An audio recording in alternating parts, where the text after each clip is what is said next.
for my story, From Surviving to Thriving, please welcome Amy Armstrong, the U.S. CEO of Initiative. Hi. Hello, everyone. I'm Amy Armstrong, and thank you so much for the invitation to share my story with you here today.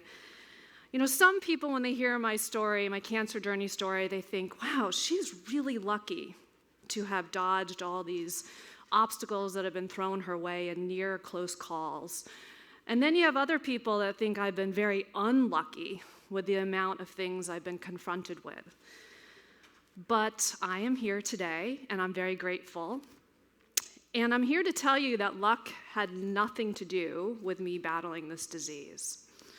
So I'm living proof that I survived my cancer journey for three factors. The first is unwavering love and support from family and friends. Without it, you don't have a support system. Secondly, science.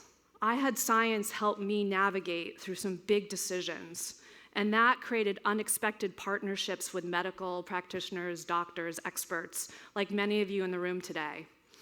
And then third, just my sheer desire to live life.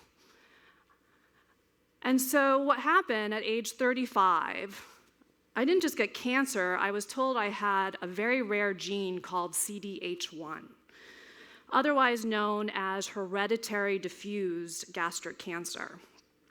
Now, diffuse gastric cancer, I'm sure many of you know about it in this room, is a type of cancer sometimes referred to as signet ring cell gastric cancer. And it affects the stomach in general, as opposed to being isolated in a specific spot. And approximately 20% of all stomach cancers are diffuse gastric cancer. But CDH1 is a very tiny portion of that.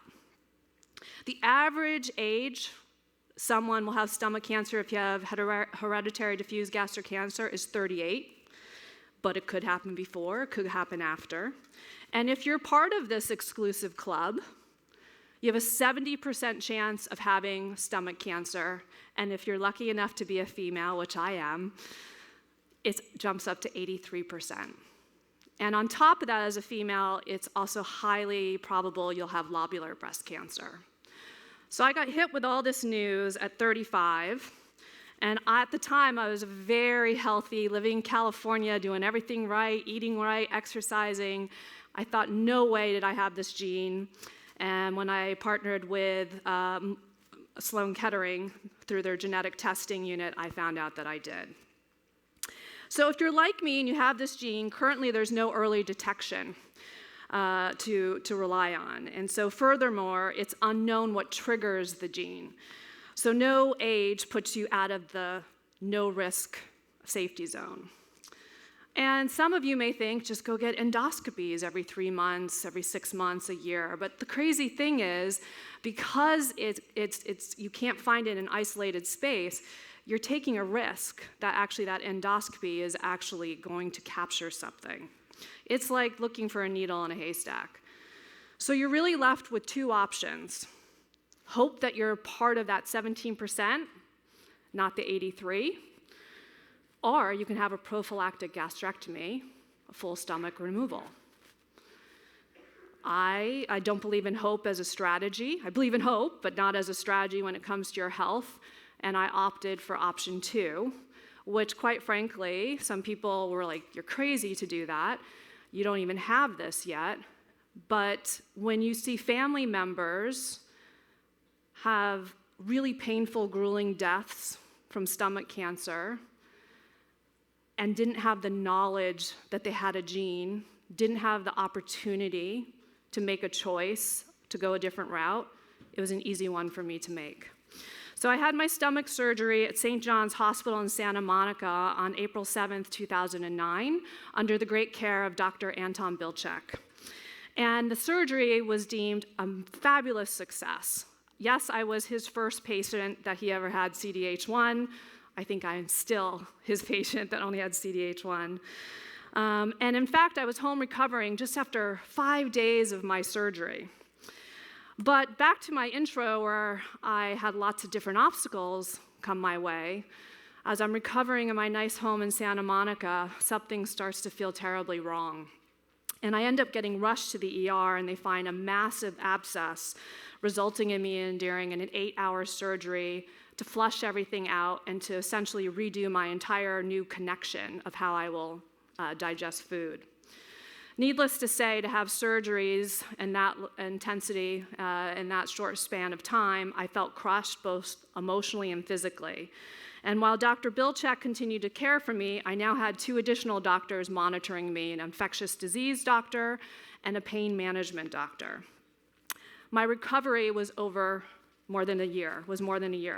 And during this time, my weight whittled down to double digits. I couldn't eat. Socially, I became paranoid. I wouldn't go out because I felt like I looked terrible. I did. And I felt that I'd be judged for an appearance and the lack of ability to eat.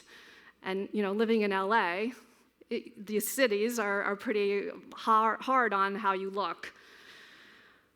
So I was concerned about also returning to work. I work in advertising, and that's also another industry that's not quite forgiving with appearance. And this is also an industry where you take clients out and you entertain, and just the thought of sitting down at a table with a client or trying to be social made me sick to the stomach I no longer had. But without doubt, because back to my third factor, I have this amazing drive that has helped me throughout my life. And despite of all, I possessed a tenacious streak to stay on this earth. And so step by step, I rebuilt my sense of worth, both physically, mentally, and emotionally. This required me to be my own advocate of health. Because you see, because my gene is so rare, I go to doctors and I print out, this is what I have.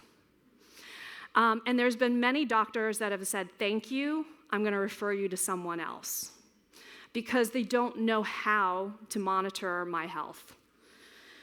Nutritionally, I would work with nutritionists in the beginning, and they say, don't eat this, you can't do this, you don't have a stomach.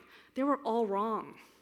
And it really became trial and error. And anyone that knows me will look at me and be like, oh my God, I can't believe that's what she eats. I eat anything. But it took my mental to get me to that point. And then physically, I started working out with a trainer to get my body back to physical health. But then let's talk mentally, because I don't think we talk about it enough for cancer survivors. I battled PTSD. I was worried that every time I got better, something would come back and I'd be back in the hospital. I was in the hospital for a really long time. I fell into a massive depression when you're on the amount of pain medication I was on, and I needed it. Just weaning off of it and the chemistry in my body, I fell into a big depression and I needed help. But the good news is I also fell in love along the way, and so within just 2 years after my stomach surgery, I ended up getting married, which was a great thing for me to experience. And when I eventually returned to work, I am now a CEO of an advertising company. I believe I'm a better leader because of my experience. I tackle challenges from a new perspective. I lead with confidence, grace, and empathy. And how could you not? And so I've benefited my career, but as a human being through this experience. And now that I was back on track, despite doctors warning me about pregnancy complications, I decided to go for it anyways. And I always knew I wanted to be a mom, so I looked for companies that could build a DNA probe to find, when I had embryos, if they could extract the CDH1 gene, if it was present or not. And so when I had over 20 embryos, we found that 7 of them did not have the active gene, because it's a dominant gene, so every embryo had a 50-50 chance. After 2 rounds of IVF, I was pregnant with twin boys, and then I didn't know anyone that was pregnant without a stomach, so I go once again to all the doctors, and they'd be like, I don't know about you. And we would go through the process. I felt like a science experience, but I'll tell you, my pregnancy was very easy. And I welcome both Griffin and Owen, as you'll see on this screen, on November 3rd, 2012, and by far the best achievement of my life. And so as I embraced motherhood and with twins, I also knew that I was hitting 40. And ever since I was 30, I knew I was high risk for breast cancer without ever knowing about CDH1. So I worked with Dr. Christy Funk, who's now at the Pink Lotus Foundation in LA, and for a decade, every 3 months, I would get monitored either with a mammogram, an ultrasound, or an MRI. And she always warned me, when your kids are ready for preschool, you're going to have to seriously consider a prophylactic mastectomy. So not really up to losing more body parts, but I didn't want to take chances. And so despite all my testing telling me I was in the clear, I did the surgery, and I will tell you, thank God I did, because they found early stage cancer when they did it. So once again, I dodged another big bullet. And, as any breast cancer patient knows, the recovery and the reconstructive process is a whole nother thing that I don't think we talk about enough. I had 4 surgeries in over a year that had complications. And similar to my gastrectomy, just when I think I'm in the clear, I'm home recovering, one of my very good friends just happened to come in and check on me, thought I was resting, I was unresponsive, 911 was called. I found myself in the ER. Well, I don't recall it. I was in septic shock and was on life support for 3 days, all from a reconstructive surgery. So once again, I had to get the mental, physical, and emotional ability to get back on track, and I did, and it went much faster this time. But at this point, I'm here, I'm not going anywhere, and I have a lot to live for. And so today I know in this room, you've heard from many experts, and there's continued to be more after me. And all of you come with knowledge to help improving people's lives. And as you hear from them, I ask, based on my story, that you make room for the tenacious, make room for the people who want to live and show up, make room for the people that believe life is to be lived. The value of your work you do is so critical. It's personally helped me. So thank you. And so I am proud to say I'm Amy Armstrong. I'm not just a survivor, I'm thriving. So thank you and have a good rest of the day.